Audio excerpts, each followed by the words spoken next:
وَلَقَدْ يَسَّرْنَا الْقُرْآنَ لِلذِّكْرِ فَهَلْ مِن مُّدَّكِرٍ قال رسول الله صلى الله عليه وسلم بلغوا عني ولو آية۔ آج انشاءاللہ تعالی ہم مومن کے عمل پر اجر و ثواب کے متعلق نبی صلی اللہ علیہ وسلم کے ارشادات پڑھیں گے۔ اللہ رب العزت ہم سب کو ایسے نیک کاموں کی توفیق دیں جو ہمارے مرنے کے بعد بھی ہمارے لیے صدقہ جاریہ بن سکیں اور ہمارا نیکیوں کا اکاؤنٹ ہمیشہ کے لیے کھلا رہے۔ نحمدہ و نصلی علی رسولہ الکریم۔ اعوذ باللہ من الشیطان الرجیم، بسم اللہ الرحمن الرحیم۔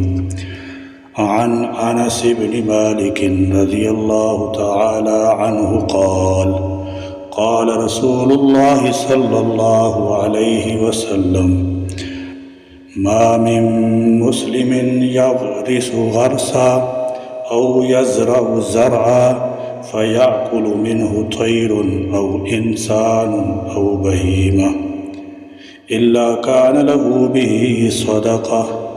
صحیح البخاری۔ سیدنا حضرت انس بن مالک رضی اللہ تعالی عنہ سے روایت ہے کہ رسول اللہ صلی اللہ علیہ وسلم نے فرمایا، کوئی بھی مسلمان جو ایک درخت کا پودا لگائے یا کھیتی میں بیج بوئے، پھر اس میں سے پرندہ یا انسان یا جانور جو بھی کھاتے ہیں وہ اس کی طرف سے صدقہ ہے۔ کھیتی باڑی اہم انسانی کارکردگی اور ایکٹیویٹیز میں سے ہے۔ یہ روزی کے حصول کا سبب ہے اور بسا اوقات یہ مالداری کا بھی ذریعہ ہوتی ہے۔ انسان جب کوئی کھیتی کرتا ہے اور اس میں کوئی انسان، پرندہ یا جانور کھا لیتا ہے تو اللہ تعالی جل شانہ اسے کھیتی کرنے والے کے لیے صدقہ لکھ دیتا ہے۔ حالانکہ کھیتی کرنے والے نے حقیقت میں سے صدقہ کے لیے نہیں بویا تھا، بلکہ اس نے روزی اور تجارت کی وجہ سے بویا تھا۔ مومن اس عارضی دنیوی زندگی میں اپنی موت سے پہلے جو بھی نیک کام کرے گا، چاہے اپنی زبان سے یا ہاتھ سے یا اپنے مال کے ذریعے، اس کا ثواب ضرور پائے گا۔ یعنی عمل کا اجر اس کے نامہ اعمال میں لکھا جائے گا، لیکن مرنے کے بعد عمل کا دفتر بند ہو جاتا ہے اور ایک لمحہ کے لیے بھی کوئی عمل کرنے سے عاجز ہو جاتا ہے، اس لیے نیکیوں پر اجر و ثواب کا سلسلہ بھی ختم ہو جاتا ہے۔ البتہ چند اعمال و اسباب ایسی ہیں کہ مرنے کے بعد بھی اس کا اجر میت کو پہنچتا رہتا ہے، یہی حال اس کے برے عمل اور گناہ کا ہے۔ سیدنا حضرت ابو ہریرہ رضی اللہ تعالی عنہ نبی کریم صلی اللہ علیہ وسلم کا ارشاد نقل کرتے ہیں کہ جب انسان مر جاتا ہے تو اس کا عمل بند ہو جاتا ہے مگر تین چیزیں: ایک صدقہ جاریہ یعنی ایسا صدقہ جس سے زندہ لوگ نفع حاصل کرتے رہیں، دوسری چیز ایسا علم جس سے لوگ فائدہ اٹھاتے رہیں، تیسری چیز ایسی نیک اولاد جو اپنے والدین کے لیے دعا کرتی رہے۔ ان تین قسم کے اعمال کا ثواب میت کو پہنچتا ہے، یعنی اس کے نامہ اعمال میں لکھا جاتا رہے گا۔ اس کو روایت کیا ہے مسلم نے۔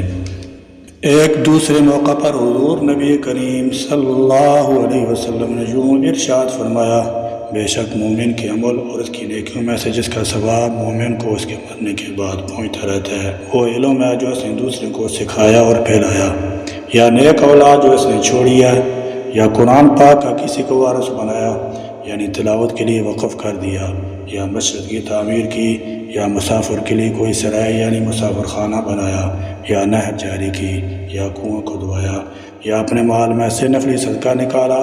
تندرستی اور زندگی میں تو ان چیزوں کا اجر و ثواب مرنے کے بعد بھی میت کو پہنچتا رہے گا۔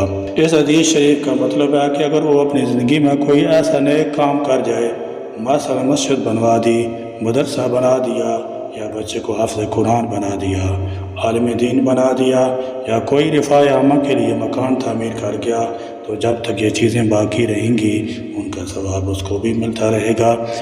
اور اس طرح اگر کوئی بندہ کسی میت کے لیے اعمال بدنیہ یا مالیہ کا ثواب پہنچائے تو یہ بھی جائز ہے اور اس کا ثواب میت کو پہنچتا ہے۔ یہ ایسی ہے جیسے کسی کی زندگی میں اس کو سارے ثواب کرنا جس طرح زندگی میں اس کا ثواب اس کو پہنچ جاتا ہے اور ایسے ہی مرنے کے بعد بھی پہنچ جاتا ہے۔ المختصر، احادیث سے ثابت ہوا کہ مرنے والوں کو نیک اعمال کا ثواب پہنچتا رہتا ہے اور ان کے درجات میں اضافہ ہوتا جاتا ہے۔ یہ اعمال چاہے استغفار کی صورت میں ہو یا پھر مالی صدقہ یا روزہ اور حج جیسی، اس لیے ہمیں چاہیے کہ اپنے لیے اور اپنے مرحومین کے لیے کسی بھی قسم کا صدقہ جاریہ ان کے لیے قائم کر دیں۔ مثلا مسجد، مدرسہ، مسافر خانہ کی تعمیر میں سے لے لیں یا پانی کا کنواں، ہینڈ پائپ حسب ضرورت موقع لگوا کر ان کو ثواب پہنچنے کی نیت کر لیں۔ مالی صدقات، مثلا کسی غریب کے کھانے کا بندوبست، کپڑے کا بندوبست، مکان کا بندوبست کرنے میں تعاون کر دیں یا نقد روپے سے اس کی مدد کر دیں۔ اگر یہ شخص دیندار یا طالب علم ہو تو زیادہ بہتر ہے۔ قرآن کی تلاوت، کلمہ طیبہ کا ورد کر کے ثواب پہنچا دیں یا نفلی حج، عمرہ، نماز، روزہ ادا کر کے ثواب پہنچا دیں۔ مذکورہ سارے طریقے اپنے مرحومین کو فائدہ پہنچانے کے ہیں۔ اللہ رب العزت ہمیں نیک اعمال کی توفیق دیں تاکہ ہمارے مرنے کے بعد ہمارے لیے ذریعہ نجات بن سکیں۔ سبحانک اللہم و بحمدک، اشہد ان لا الہ الا انت، استغفرک و اتوب الیک، وآخر دعوانا الحمد للہ رب العالمین۔